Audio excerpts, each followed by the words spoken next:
کہ یہاں پر میرا ہیرو صلاح الدین ایوبی کی بھی قبر ہے۔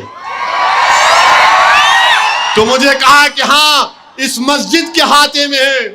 میں صلاح الدین ایوبی کی خبر پر گیا، اور نوجوانوں میری کیفیت یہ ہو گئی کہ میں ایک چھوٹے بچے کی طرح ہچکیاں لے کر رو رہا تھا جب اپنے آپ کو صلاح الدین ایوبی کی خبر کے سامنے دیکھا، اور مجھے یاد آ گیا وہ صلاح الدین ایوبی کی بہادری کے کارنامے۔ میں گیا تھا 2006 میں جب یہی ظالم، یہ حکومت جب بیروت پر بمباری کر رہی تھی، اس وقت کچھ 32 مسلمانوں کے ایم پی تھے۔ میٹنگ ہوئی کہ سب جائیں گے، خیر وہ کیا وجہ تھی کوئی نہیں آئے۔ میں اکیلا دمشق گیا۔ دمشق میں جب اترا تو بیروت کا ایئرپورٹ بند تھا، تو دمشق سے آپ کو بیروت جانا پڑتا تھا۔ میں دمشق کو پہنچا۔ دمشق کے ایئرپورٹ پر انڈین ایمبیسی کا ایک آفیسر آ کر بولا کہ اویسی صاحب آپ دوسری فلائٹ سے واپس چلے جائیے۔ میں نے کہا میں نہیں جاؤں گا، میں دمشق کو آیا ہوں۔ میں نے کہا کہ میں جب دمشق کو آ چکا ہوں، میں دمشق کو دیکھنا چاہوں گا۔ تو مجھ سے کہا کہ آپ کیا دیکھنا چاہیں گے دمشق میں؟ تو میں نے کہا میں دمشق میں حضرت بلال کی خبر پر جانا چاہوں گا، میں دمشق میں شہیدان کربلا کے مزارات پر جانا چاہوں گا۔ میں نے کہا کہ میں نے سنا کہ یہاں پر ابن العربی کی بھی خبر ہے، میں وہاں پر جانا چاہوں گا۔ میں نے کہا کہ یہاں پر امام حسین کی بہن حضرت زینب کا بھی روزہ ہے، میں وہاں پر جانا چاہوں گا۔ تو اس وقت کے انڈین ایمبیسیڈر یا جو بھی تھے، انہوں نے کہا کہ اگر آپ دمشق میں ہی رکیں گے تو ہم آپ کے لیے ایک ندوے کے پڑھے ہوئے عالم دین تھے جو دمشق یونیورسٹی میں عربی کی تعلیم حاصل کر رہے تھے، مجھے ان کے ساتھ دے دیا، شاید وہ کہیں امریکہ لندن میں ہے مولانا وہ۔ خیر میں ان تمام مقامات پر گیا، حضرت زینب کے روزے پر گیا تو حیدرآباد کے ہمارے لوگ تھے، بڑے خوش ہوئے۔ ہاں وہاں پر میں اس مسجد کے پاس بھی گیا جس کو مسجد امیت کہا جاتا ہے، اور اگر میرا حافظہ صحیح ہے تو ابو داؤد شریف کی حدیث ہے کہ حدیث شریف میں آیا کہ اللہ کے رسول صلی اللہ علیہ وسلم نے فرمایا کہ اس جگہ پر جب مسلمانوں کی فوج ہوگی تو اللہ دوبارہ حضرت عیسیٰ علیہ السلام کو بھیجائے گا اسی جگہ پر۔ میں وہ مسجد کو بھی دیکھا، پھر اسی مسجد کے ہاتھے میں ایک اونچے مینار میں کمرہ ہے جہاں پر امام غزالی رحمت اللہ علیہ بیٹھ کر اپنے کتاب کو لکھتے تھے۔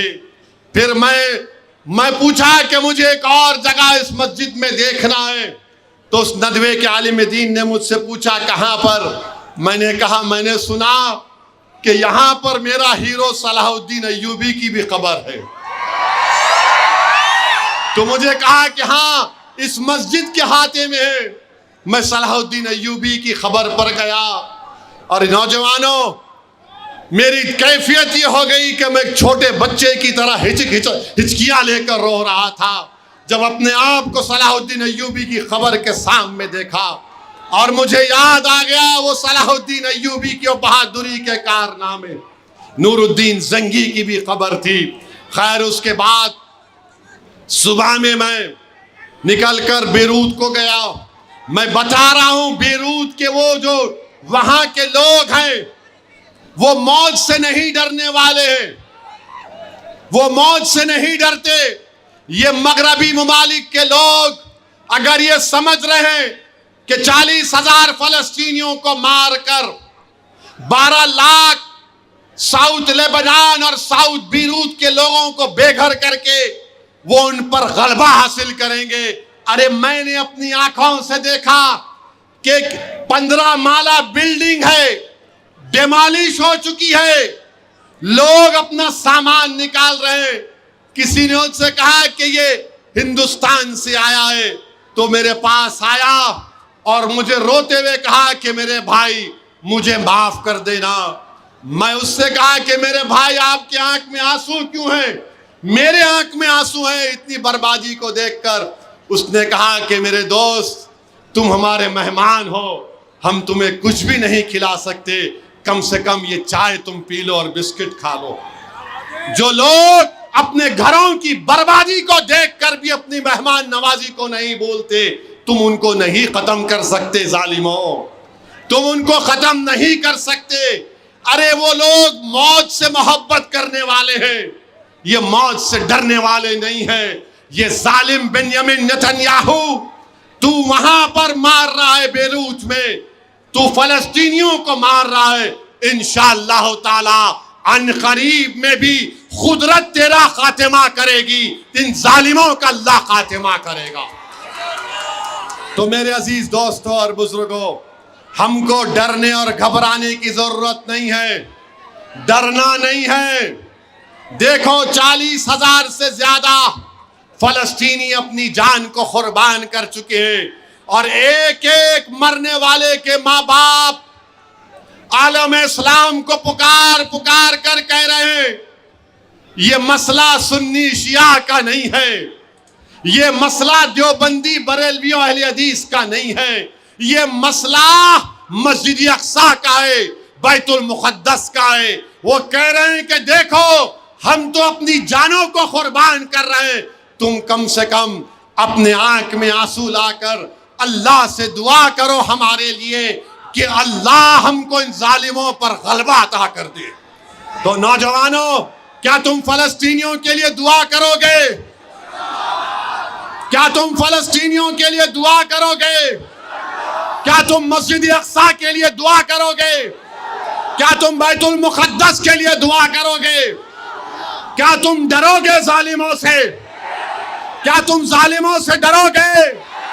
کیا تم موت سے ڈرو گے؟ تم اللہ سے ڈرو گے؟ تم اللہ سے ڈرو گے؟ تم کس سے محبت کرو گے؟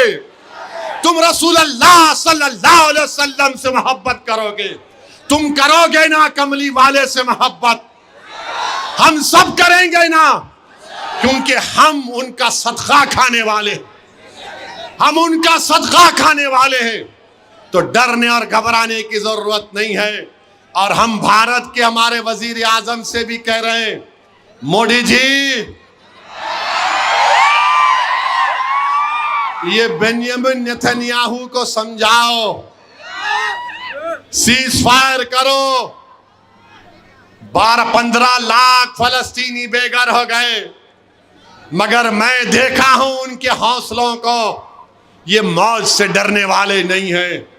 اس سرزمین پر بسنے والے اگر ایک بچہ بھی ہوگا، سن لے بنیامین نتنیاہو، اگر ایک بچہ بھی رہے گا فلسطینی، وہ پتھر اٹھا کر کہے گا اللہ اکبر اللہ اکبر اللہ اکبر۔ مسجد اقصیٰ مسلمانوں کی ہے، سنیوں کی بھی ہے، شیعوں کی بھی ہے۔ سنیوں میں اگر کوئی کہے گا کہ کیا یہ اہل حدیث کی ہے، کیا یہ تبلیغیوں کی ہے، کیا یہ دیوبندیوں کی ہے، کیا یہ بریلویوں کی ہے، کیا یہ صوفیوں کی ہے؟ ارے نہیں میرے بھائی، یہ سب کا ہے۔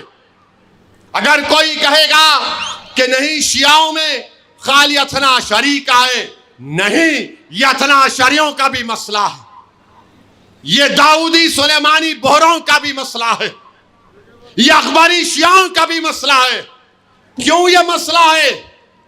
کیونکہ القدس الشریف ہے، یہ بیت المقدس مسجد اقصیٰ ہے۔ کیوں ہمارے لیے اہمیت ہے؟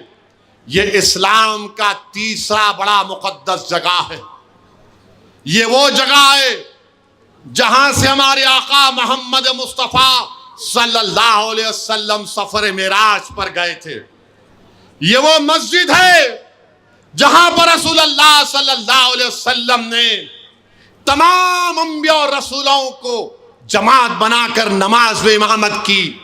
یہ وہ جگہ ہے مسلمانوں جہاں پر حشر کا میدان بنے گا، یہ وہ جگہ ہے مسلمانوں جہاں پر آب کعب کوثر وہاں سے لے کر مدینے تک ہوگا، یہ وہ جگہ ہے مسلمانوں جہاں پر رسول اللہ صلی اللہ علیہ وسلم نے فرما دیا کہ اس جگہ پر ہمیشہ اللہ اسے 40 قطب اور ابدال کو رکھے گا، جو دعا کریں گے اللہ ان کی دعاؤں کو قبول کرے گا۔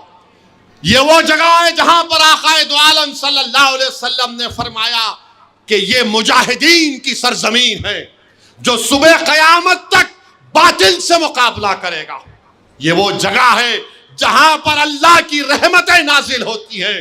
یہ وہ جگہ ہے مسلمانوں جہاں کی ماں نے اپنی اولاد کی لاشوں کو دیکھ کر بھی کہا کہ یا محمد صلی اللہ علیہ وسلم، میں نے آپ نے دین کے لیے اپنی اولاد کو قربان کر دیا۔